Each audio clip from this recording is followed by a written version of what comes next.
Shalom, que le Seigneur nous bénisse au nom de Jésus-Christ. Que le Seigneur te bénisse au nom de Jésus-Christ, au nom puissant de Jésus-Christ. Tu es béni, tu es souverainement béni au nom de Jésus-Christ. Aujourd'hui, j'apporte un autre message. J'apporte un message très important à toi qui m'écoutes. À toi qui m'écoutes. Le Seigneur est fidèle. Le Seigneur est fidèle. J'apporte ce message à ce qu'on appelle la valeur. Et la valeur de la familiarité. J'aimerais te faire comprendre quelque chose ce matin par la grâce du Seigneur Jésus-Christ. Évite ce qu'on appelle la familiarité parce que la familiarité est une destruction pour ta vie. Et il y a des choses que tu traverses aujourd'hui. Il y a des opportunités que tu as aujourd'hui qui sont une faveur, qui sont une grâce. Et tu ne dois pas prendre cela comme acquis.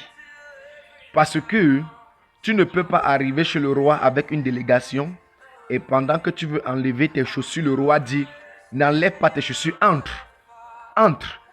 Et tu entres donc sans enlever les chaussures. Et la prochaine fois que tu arrives chez le roi, tu décides de ne pas enlever tes chaussures. Ça, c'est un danger.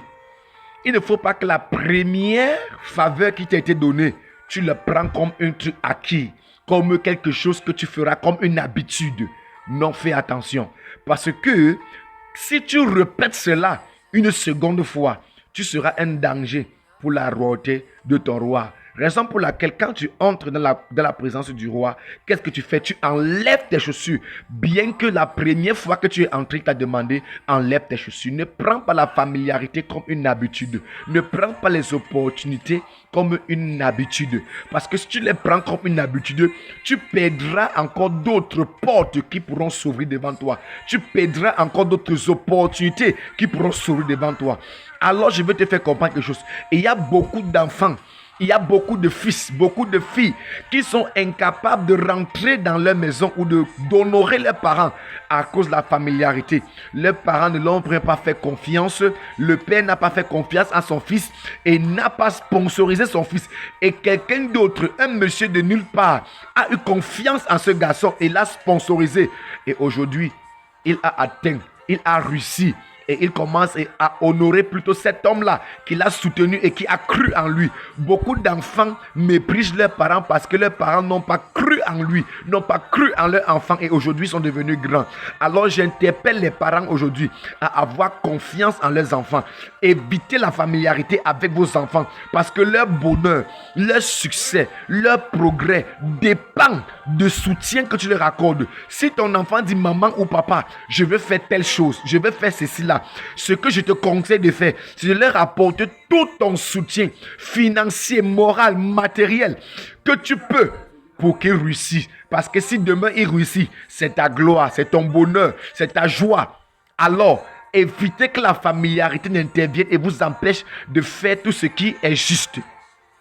Pour les enfants qui ne peuvent pas reconnaître leurs parents, pour les enfants qui ne peuvent pas reconnaître les parents, les parents qui ont répudié les enfants à cause de quoi? De la familiarité. Parce que les enfants ont abusé des opportunités ou de la place que leurs parents leur ont accordée, leur ont donnée.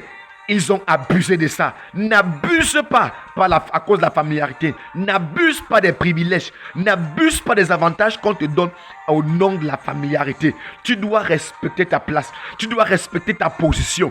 Que ce soit dans la famille, que ce soit dans la société, que ce soit dans la communauté, tu dois respecter ta position. Que savoir que tous les avantages ou les opportunités qu'on te donne, c'est un privilège. C'est un privilège. Ce n'est pas une habitude, ce n'est pas quelque chose de continuel.